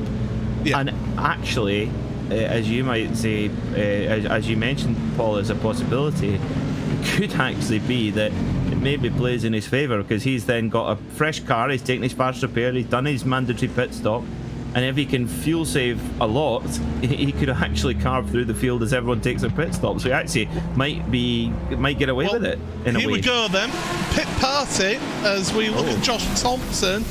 He's on the brakes and he saw a gap, but that gap closed. But we've got a pit party then. Eric Hagg, Pete Harrod, Marvin Lesmorman, Adam Watson, Mike Horder, Tim Perry, Jack Sedgwick, Josh Thompson, Toby Ward, Luke McEwen, Michael Evdoka, all on pit road. So they're all getting free repair done here. I mean, it's only a 4-second pit stop for them, so they will have topped up the fuel a little bit.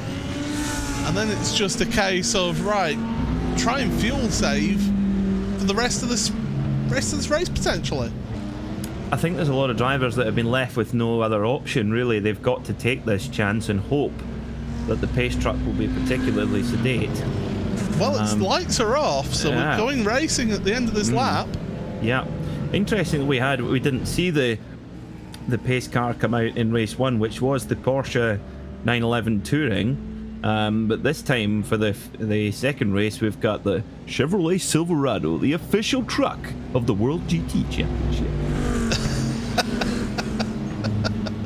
I'm sure if the World GT Championship would take the sponsorship money from Chevrolet to run that Silverado up at the front of the field. Well, the commentators could get Chevrolet Silverado press cars. We could run about in those.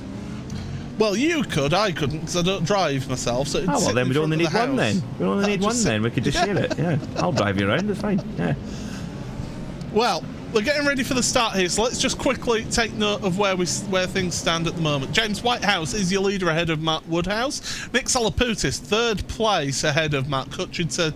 Then it's Lee Berridge, Jesse Wilkins, Brian Crone, Jeroen Kaiser, Simon Field and Nathan Healy is your top 10. Those that have pitted, Pete Harrod is the first of those who have pitted in 37th. Eric Hagg, Tim Perry, Mike Horder, Adam Watson, Jack Sedgwick, Josh Thompson, Toby Ward, Luke McEwen's down in 46th, your championship leader. Michael Evdoka, Chris Van Den Ness and Leon Penn all at the back of the field, but we're going green flag racing once again. Nick Salapoutis is going for it on the green flag. Hopefully we stay green for the rest of this race. Down into turn number 1. So it is James Whitehouse who's got the lead of this one for the time being. Single file restart. Hopefully that'll help spread things out a bit more as well here, Peter. Definitely, that'll certainly help. Of course, double file for the race start. So definitely single file, very helpful indeed. As Brian Crone on the move in his Porsche for Indy Autosport, number 95, has a wee look up the inside. There he goes, gets the job done. Very nice over Jesse Payne Wilkins, who's already got his hands full with the Jeroen Kaiser, number 76. Good start for Jeroen. Yep, so Kaiser managing to get himself ahead of as well. As we look, here's Nathan Healy into the wall in that Mercedes. I said it gave those drivers an opportunity to get a bit more heat into the tyres, and there's another car around. It's a BMW, and I have a funny feeling that is Lee Berridge. Oh, Lee Berridge, one of our contenders for the AM Championship, had such a good start to the season, and Salapudis is crapping. Oh, and that's caused a little bit of a chain reaction. Salapudis doing his very best to get out of the way, and it's just caused everyone to check up. So, but big damage from the back of Salapudis' car there in the Year 1 Lamborghini. I think it hasn't got a straight panel on that car, to be honest. No. I don't know why it's showing as first place, but anyway, let's have a look what's happened here. It clips the curb. That's fine. And he's just lost it. Or has he got help? No, I think he got helped. I'm pretty certain he got help there. And then... Oh, gosh. I mean, the thing is, he's done the right thing of holding the brakes. The problem is those cars coming round just not finding the way past him. Yeah, just bad luck there. But it was one of the Evo SR Ferraris. I could be wrong, but it certainly did look like he got a bit of a nudge and a tap from behind. Like, maybe not. I mean, certainly not on purpose. But oh my. Well, we're going to have this is going to be fascinating, actually, because we've got some drivers who are going to have to fuel saving massively to get to the end of the race, because we went green with about 32 and a half minutes to go. Bowling pins. Big crash there. That's Chris Malsharek again. Enough one of your AM Championship contenders. Nathan Healy's facing the wrong way again. Oh my goodness, it's just all happening in this second race. This is carnage at Circuit Gilles Villeneuve. The drivers, well, getting back up to speed. What on earth happened here? Oh, it's Healy and Maltrek who get together, and the Century Sim car, the 23, that's Tony Draper. They need some party and all of that. That was a real tangle, a real mess. So those who took their pit stops after into that caution period, I think they're going to be really doing well to make it to the end of the race without another pit stop, albeit a lot of them did not have any other option. But at the end of it all, James Whitehouse leads in his Lamborghini from Mark Woodhouse in his Porsche. So after a really tricky, well, basically a first lap crash for Mark Woodhouse. Oh, looks like they just got tangled together, and Adam State said, oh, happy days. Christmas Day for Adam State. But yes, you won't get an easier move, will it? If you get you will not positions. get that. That's value for money. Yeah, that's value for money. Yeah, Mark Woodhouse. It just shows you how your night can flip on its head in this format, Paul. Crash on lap 1 in race 1, and he's now up in second. Certainly, it gives, as I said, you're looking at the positives, it gives you tremendous opportunity to try and get yourself some big points.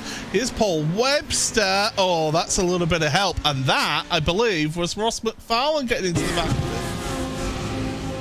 it. McFarlane, I just want to point out, crucially, 18th place, has not had a pit stop, so he managed to avoid major damage in that big lap-on incident. Well, and now he's within the pit window, so if he does have damage, he could get it repaired and not have to pit again, whereas his rivals might, as Johnny Walker getting turned around by one of the Century sim racing cars. Oh, dear me. That was Pete Harrod that turned Be nice to the series sponsor. Number 1 rule of motor racing. Be nice to the sponsor, for goodness sake. Oh, dear.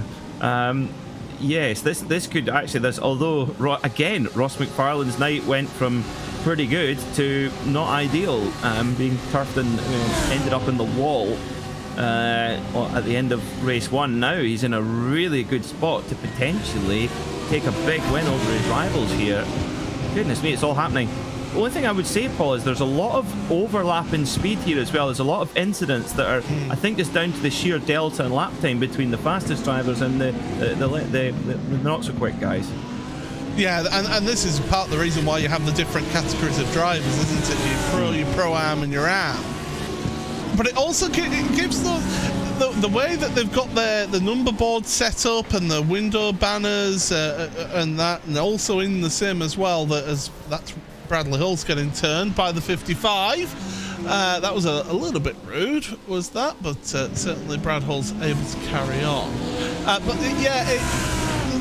The way that it's set up in the session is if you're driving along, you can see who is a pro, who's a Pro-Am, who's an Am. So you can think, right, how do this driver, if it's an Am driver in front and you're a pro, if you're Luke McEwen, then it could well be that you end up being so much better under the brakes, and that's the 67, and Alex Nella He's facing the wrong way, and I have a funny feeling he's been helped into that position. Jack Belton's dropping down the order on my timing screen. Yes, I think it was the Slovakia. Oh no, Alex Neller does the. Oh, Biff. Oh my goodness. Both Audi Sport Slovakia cars taken out in that same incident. Well. Neller does come off worst out of all of that in terms of losing immediate positions. I can tell you Laz Van Rijn and Ben Gregory are onto pit road right now. Ross McFarlane incredibly up to 11th. Josh Thompson up to 18th already, although that's jumped up to 16th because of pit stops happening as... that was a very fast moving replay there. Here we go, now we get to see it properly. There's the accident happening in front of Josh, and well, thank you very much. Again, 4 positions gained in one move. Now, this is... yeah, absolute chaos happening in front, and Josh reacts very well. As does Lockie Brown, who sees him just at the last moment in his mirror. But if we might actually be able to get the ultimate collectible football card here. We might, if we go to Josh Thompson's onboard camera, we might even see a slight smile. You never know. I don't know. I don't think we will. This lead battle, by the way, is really intriguing because it's 4 cars at the front. You've got James Whitehouse and Am currently leading and still leading 15 minutes into this race ahead of Matt Woodhouse, Matt Hutchinson and Brian Krohn. Your top pro is Adam Volkovich in 6th place, but he is about, looking at my screen right now, he is, 5 and a bit seconds off of your race leader right now, so he's not really up with your leaders here. Not yet anyway, but just under 25 minutes to go here, so plenty of action left. We've only had 15 minutes since the green flag. So watch a bit of a drag race here. Lamborghini versus Ferrari. Place your bets. Chris Van Den Esse and the Ferrari on the left. McFarlane's on pit road. Okay. As this battle nicely settled, launching over the curbs then, but able to carry on. But yeah, Ross McFarlane then, he's had his pit stop now. That is him done, and he'll know that he's safe. Some of his rivals who had to pit in that safety car period, they're not sure about their status. Yeah, that is very true. I mean, Ross McFarlane is absolutely, guaranteed to get home on schedule now, and just coming out in a little bit of traffic here. This isn't ideal for him. This could cause some valuable time. Just trying to get around some back markers. Manages to negotiate it. Did he get in the wall there? I think he got extremely close. If he didn't, I think he got in the wall there. I could be mistaken, but. Well, that could change things. I think he's all right. Looking at the behaviour of the car, he seems to be okay. Even if you just give it the slightest of kisses, it's actually not too bad. Is that a slight kiss rather than a Glasgow kiss? Well, Ross is from Edinburgh, so that's okay. Yes, nobody wants a Glasgow kiss. That's for sure. We've seen a few good impressions of those tonight, it must be said. Well, let's have a look at things then. We're still waiting for pit stops for your top 12 as there's an Evo SR car facing the wrong way at the chicane. I believe that's James Crouch. Yes, it is. He's finding another wall, but fortunately for him, he can come onto pit road and get his repairs. Josh Thompson is onto pit road, so he definitely knew he couldn't make it to the end. So that's crucial. That could be key for us to keep an eye on people like Adam Watson, Jack Sedgwick, Luke McEwen. But this is Josh Thompson's first pit stop, though. No. Yes, it is. He came onto pit road. No, it's his second pit stop. Okay. He came onto pit road at the end of the second lap on the pace car. Okay. It's not showing like that on my timing screen. It's only showing he's pitted once, but... Well, I saw it with my own eyes when we had the pace car, and he definitely came in under pace car. I can tell you that, Peter. Well, this is bizarre because it's not showing that way on my timing screen, but it's only showing him in the lane for 29.3 seconds, 6.1 seconds in the pit box. That's his second pit stop. Yeah. because his first pit stop was just over 4 seconds, which would take you to the 10 seconds, which was what we saw in race number 1 for people taking fuel. I'm not sure. I think that's his one and only pit stop. I'm gonna dig in here, Paul. We need confirmation. If anyone could give us confirmation, that'd be very much. Oh dear. I mean, I've got access. I can have a look if you want. And look at your hooky feed and see what it says. As these drivers go on, these keep on battling on. Lee Berridge trying to make a bit of a recovery drive here, and not doing a bad job of it, although he's heading onto pit road right now for his pit stop. And again, just showing how the difference in speed for those drivers coming and carrying on the track compared to those going onto pit road, it just shows that vast difference. It is impossible that now, unless my now hold on, talk amongst yourselves. But I just once our timing screen's moving right. Yes, Ross McFarlane is in 19th position, and Josh Thompson is in 20th position. They've both taken pit stops, and they are 0.6 of a second apart. So Josh Thompson's pretty good, but he's not that good. He can't have pitted twice. Josh Thompson has pitted twice, because I'm looking at him right now. I've gone back in the simulator, and I'm looking at him on end of lap 2 on his pit stop. Right. Taking a pit stop. Right then. So I do apologise. Thank you. Oh, don't, how dare you doubt me, Peter? Thank you. I do apologise, but well, there you go. It just shows you. So you could take effectively a free pit stop under caution. How very IMSA. But it pretty much is a free pit stop, though, isn't it? Because but the other problem is you're not guaranteed to make it to the end with it being right at the start of the race, which is why Josh has had to take another pit stop here. And I have a funny feeling that the rest of those who did pit on that opening safety car period will have to pit again. And this is why you're seeing Jack Sedgwick, Luke McEwen right now. They're behind Adam Watson, who again is also one who pitted. This is all three of them. It's their 10th lap on their stint. We're on lap 12 of the race. Look at them. They're sat behind Adam Watson. He's creating the hole in the air for these two here to try and just get as much fuel saving as possible. Interesting. Do you think it's possibly where do you think Thompson took his pit stop at a different point, and it's where did he come out in front of the pace truck, or no. is it something to do with that? It's bizarre. No, he didn't. No, very strange. He pitted with these guys, and yeah.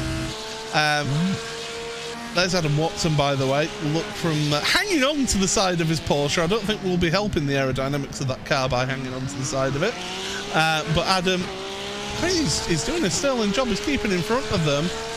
It's a question of if those guys behind, Sedgwick and McEwen, are happy with Adam's pace, then they will happily sit behind, won't they? Yeah, but I do think they've got more pace in the tank, though, do Sedgwick, and particularly McEwen, and look already, Sedgwick having a look up the inside there, and Watson going straight to pit lane. Yeah. So he was the first place to those who had pitted under the safety car, is Adam. So now he's felt the need to pit. So yeah, I do think that those who pitted right at the start are having to make 2 pit stops. I can tell you, by the way, looking at my timing screen, so I've got a slightly different feed to you, Michael Evdoka has taken 4 pit stops. Not his day. That's suboptimal. Yeah, that's beyond an alternative strategy.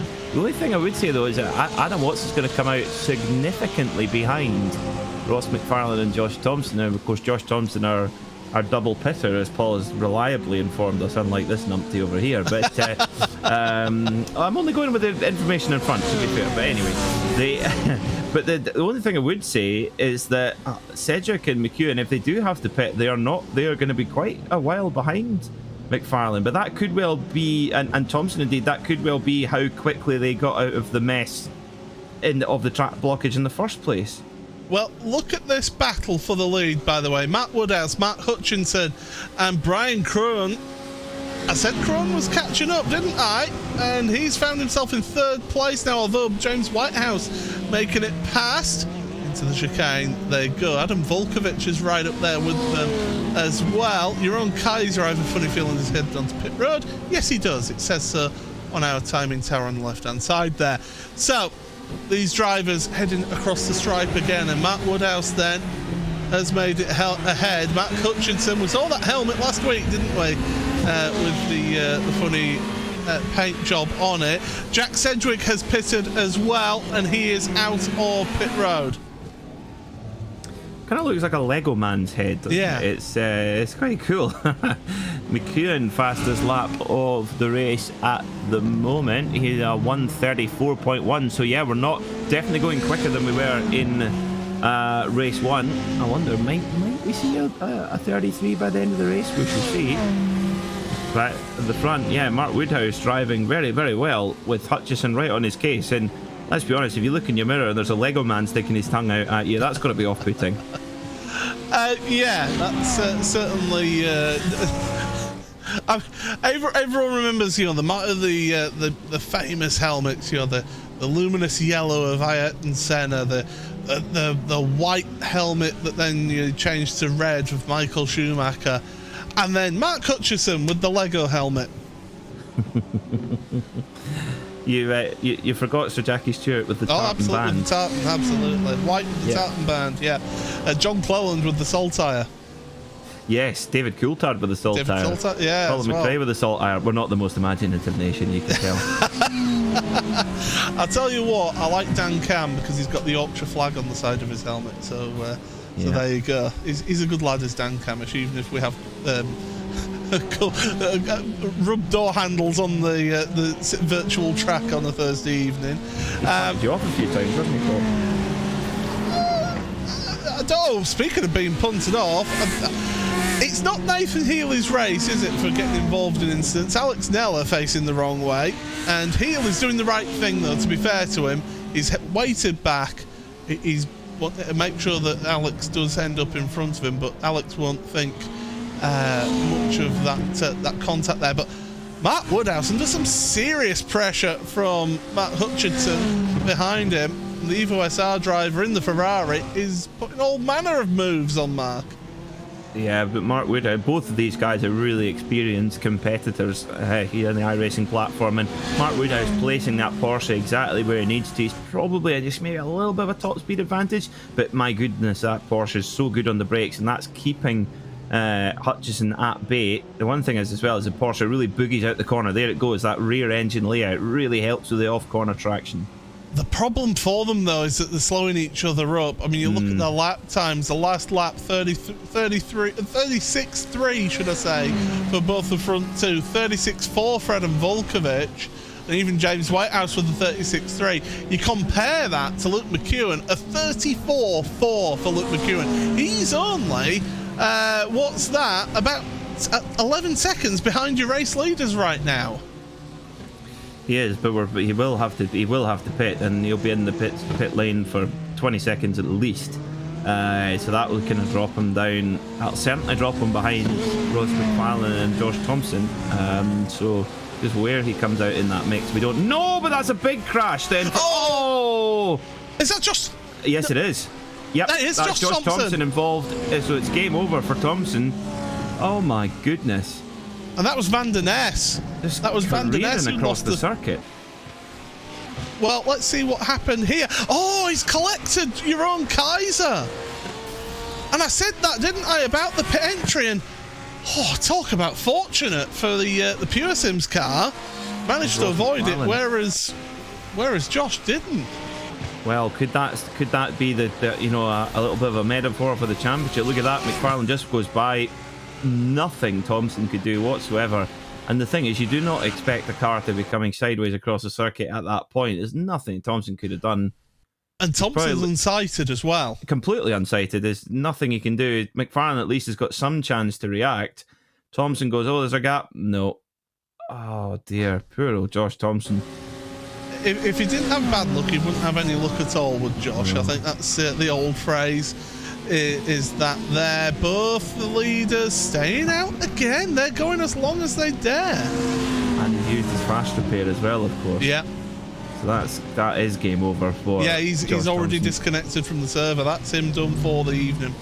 Now, it's probably about, as the crow flies, about 400 miles between Edinburgh and the Isle of Man. But I'm pretty sure I just heard an quite a naughty word. Bless him. That's gutting, because he was really rallying well after that first lap incident. That would be really frustrating. Jack Osborne and Pete Harrod, the latest two onto pit road. Pete Harrod with his second pit stop.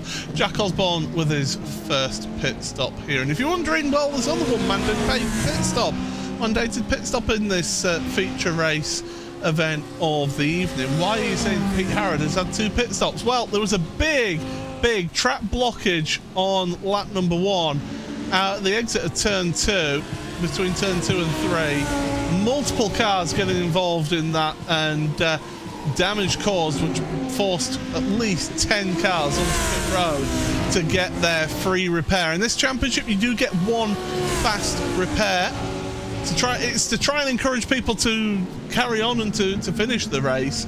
And it certainly is good that you've got that free repair just to allow people to make mistakes and be able to carry on with the championship and with the racing here. But yeah, so that's why you've had people with multiple pit stops. Just 5 cars yet to pit. Matt Woodhouse, Mark Hutchinson, Adam Volkovich. Oh, and here comes Woodhouse. So now it's just Hutchinson, Volkovich, Whitehouse and State who have yet to pit. Well, so Hutchison making it last a little bit longer. Ferrari and frugal, there's two words you not expect to hear in the same sentence. Volkovich giving chase here in the Audi R8 LMS, the venerable Audi R8 LMS. You can probably say the same thing about the Ferrari 488, that not long actually before the latest Ferrari GT car comes on stream, being developed by Orica.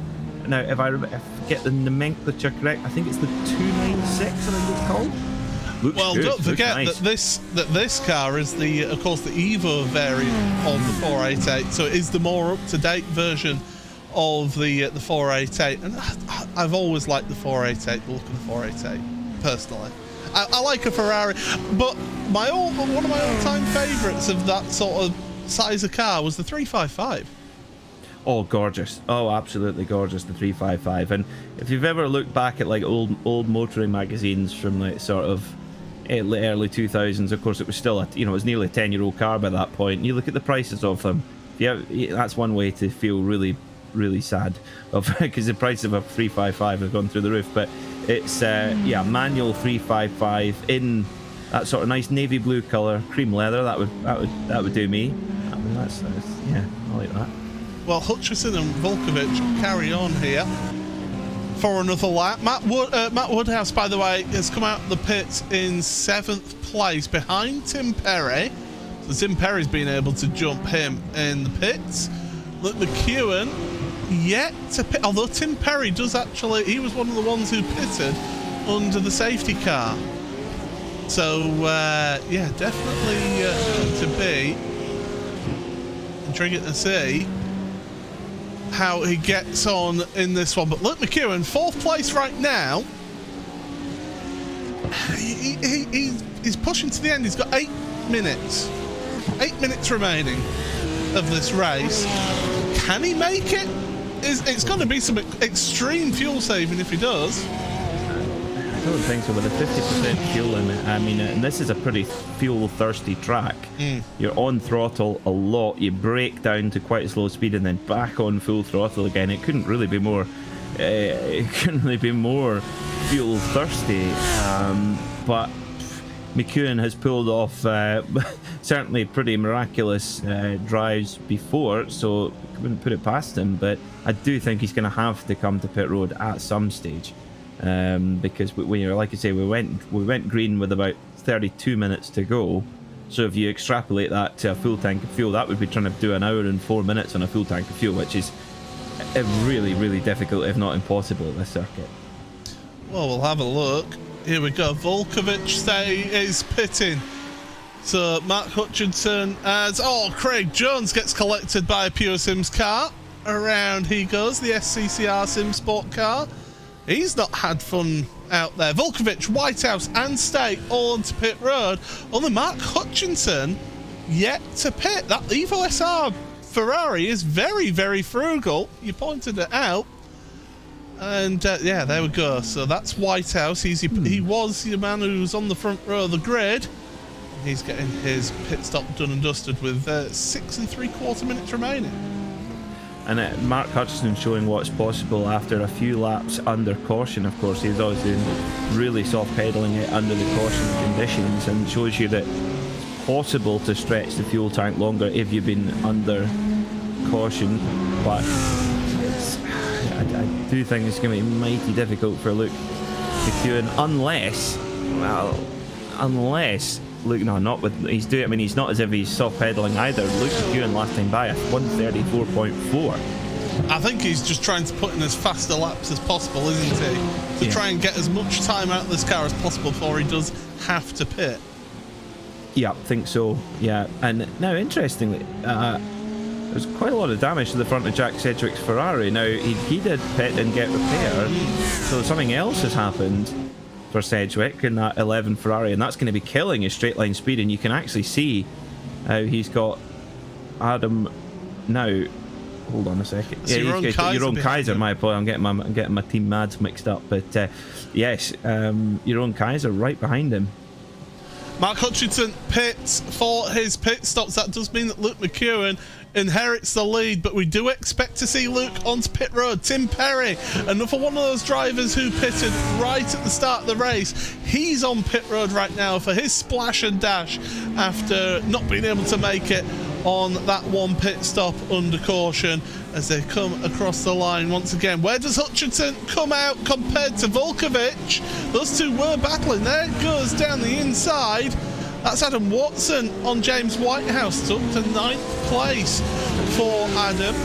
So as things stand at the moment with 5 minutes remaining, it is Luke McEwen who leads this one, ahead of Mark Hutchinson, who's come out in 2nd place. So that's good for Mark. And he's actually not that far off of Luke McEwen either, to be fair. Adam Volkovich, 3rd place for the German SimRacing.de team, with Ross McFarlane, an incredible 36 places gained into 4th place right now. Matt Woodhouse 5th, who led for pretty much the first 10 minutes of the race.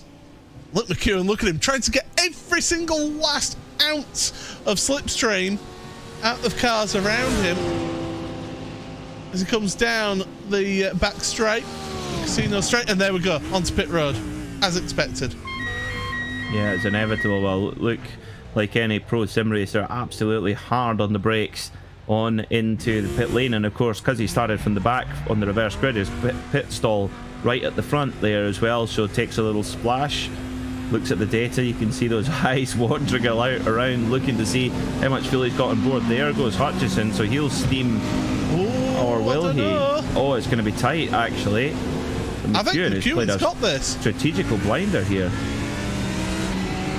Here we go, into turn number 2. There's McEwen, there's Hutchinson, they're neck and neck, but McEwen gets on the power earlier, out of corner exit, and Luke McEwen manages incredible stuff this from Luke McEwen. We've said that he's got the pace, and he's showing it into the lead of this race with 3 minutes and 13 seconds remaining. My goodness, Mark Hutchinson, you would have thought that he was on for a win there, but he's in 2nd place. He's going to try his best to hang with Luke McEwen, but we've seen Ross McFarlane, who's in 3rd place in all of this. Well, Ross will want to at least get 2nd place now, Peter. I have to say, I am flabbergasted. I did not expect that. Wow. Well, we talked about Luke McEwen pulling off miracles. Well, he's pulled one off tonight, because winner from pole in race 1, a full reverse grid. We see it very rarely, but a full reverse grid, and at the moment sitting in the driving seat to get a double victory here in the World GT Championship, something, Paul, we again see very, very rarely. A bit of McEwen magic coming out tonight. He has gained 42 positions in this race. An absolutely incredible drive. And look at him, he's pulling away at the front. Hutchinson, he's wanted to do as well as he can for his Pro-Am Championship, to give himself as many points as possible to try and fight for that Pro-Am title. Ross McFarlane, he'll want by. He wants to get by to try and at least minimise the amount of loss to Luke McEwen. And to make up for not finishing second in race number 1, of course, Ross McFarlane finished 4th in race number 1 of the evening. Through the chicane they go. James Whitehouse and Adam State, they're battling away over 9th and 8th from 9th places there. Adam State dropping behind. James Whitehouse doing a sterling job. He's had a good race, to be fair. Even though he did start nearer the front row of the grid, he's still... You've got to pedal it and you've got to keep it up near the front, haven't you? Absolutely, and you've got to deal with a lot of heat from other drivers as well, especially if you feel like you're a little bit out of position. I mean, yeah, really impressive indeed. So, at the moment, Ross McFarlane can't seem to find a way past Mark Hutchison as Luke McEwen streaks off into a lead, and now will he be, I think they're coming to start the last lap very shortly. So after a pile up on lap 1, of which Luke McEwen was seriously involved in, a pit stop under caution, and then a late pit stop taking the lead. There goes McFarlane. Now Hutchison's not having it. He's going to try and go up the inside, thinks better of it. McFarlane clips the apex. Oof, really on it now. Last lap. How much he's pushing, can't you? It's a lot to ask. 2.1 seconds. That's a big margin. Look at Vukovic. Oh, yeah, he wants a podium. He sniffs a podium here. Does Adam down the inside? Oh, squeeze a little bit of Hutchison. Through he goes. Oh, but Mark Hutchison will feel a little bit gutted about that. Michael Avdoka, by the way, has taken a turn back to the pits. He's out of this one at the very end. It is Luke McEwen who's leading this one, 2.1 seconds. As Brian Crone has to pit on the last lap, at the start of that last lap, so it's not worked out for him. Adam Watson, I believe, has had to take a drive-through penalty in all of this. James Whitehouse is facing the wrong way. Oh, it was going oh so good for him. He's in 11th place, so he's only lost about 3 spots there. But we look to the front then, because Luke McEwen down towards the hairpin. This has been an absolute sensational drive from Luke. The Logitech G Altus eSports team will be thoroughly delighted by his performance after getting caught up in the lap 1 shenanigans out of turn 2 into the straight of between turns 2 and 3, to be able to have to take a fast repair on the safety car, be able to come out, put in lap after lap after lap through traffic, take a second pit stop and come out in the lead, and not come out the lead, but a double race winner here tonight in the World GT Championship, Luke McEwen. What a performance, and no emotion at all on his face. Incredible stuff. Oh, we've got a German SimRacing.de car around, and that's Philip Koenig at the hairpin. He's dropping down the order. We've got battling carrying on here, Peter. But, oh, where's that Century Sim Racing? Because that's James Whitehouse. No! What on earth's happened to James on this last lap? He's falling by the wayside. He's got a slow down penalty that he's got to serve before the line. Oh, it's what could have been. And what that means is that Andy Archer takes over the win of the AM class in 13th overall. I doubt team orders at this stage of the championship. I certainly wouldn't expect there to be team orders, that's for sure. But yeah, oh, wow, that is incredible. Here's a look then. This is why. Oh, and it's Brad Hulse. Brad Hulse has got into the back of him under braking at the hairpin. Oh, dearie me. That's the second time that Hulse has been involved in an incident. Another car was involved in that one that took a tour back to the pits. I didn't quite catch who that was. It was Christian Rose. It's Christian Rose, yeah. Oh. He was having a storming drive as well, was Christian today. Finished 22nd. I wonder if he just blinked there a little bit. I think he did get it over the line. Let's hope he did. 21st. Do you know what? I'm not trusting my time screen anymore, which is I know, not ideal. But then this down into the chicane. It's almost as if, yeah, I was going to say it's almost as if he had a brake failure, isn't it? The way that his car performed then. Has to serve the slowdown penalty, and it's what could have been for James Whitehouse here today, but what has been is an absolutely sensational drive from Logitech GL to Esports driver of Luke McEwen to win this one by 2.4 seconds over Ross McFarlane for Pure Sims Esports. Adam Volkovic for German SimRacing.de by ACV. Good result for him in third place. And then your top Pro-Am was Mark Hutchison for Evo SR. Jack Sedgwick then in fifth place in the end, ahead of the second place Pro-Am driver Mark Woodhouse, with Jeroen Kaiser from Team Mad as well in third place in Pro-Am. So good double podium for Team Mad there in Pro-Am. Adam States for Satellite Racing in eighth, ahead of Simon Field for Boosted Motorsport. Tim Perry for Boosted Virage rounds out your top 10.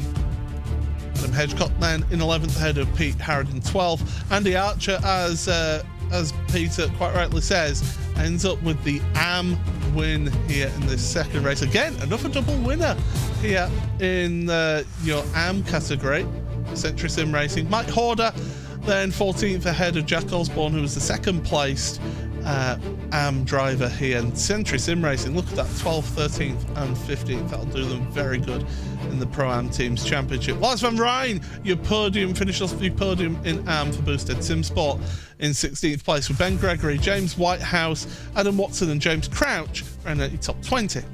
Christine Rose then ahead of Martin de Jong with Paul Webster, Tony Draper, Ashler Finch, Eric Haag, Brian Krohn, who had to make a pit stop right at the end, Leon Penn and Rhys Saunders, with Jonathan Walker in 30th place. Christian Malshrek ahead of Craig Jones. Lee Berridge, it's what could have been for him here today in this event, in 33rd, with Brad Hulse 34th. Alex Snell 35th, ahead of Marvin Lesmoman. John Roberts 37th, ahead of Toby Ward, with Michael Blake and Philip Koenig in 40th place in the end.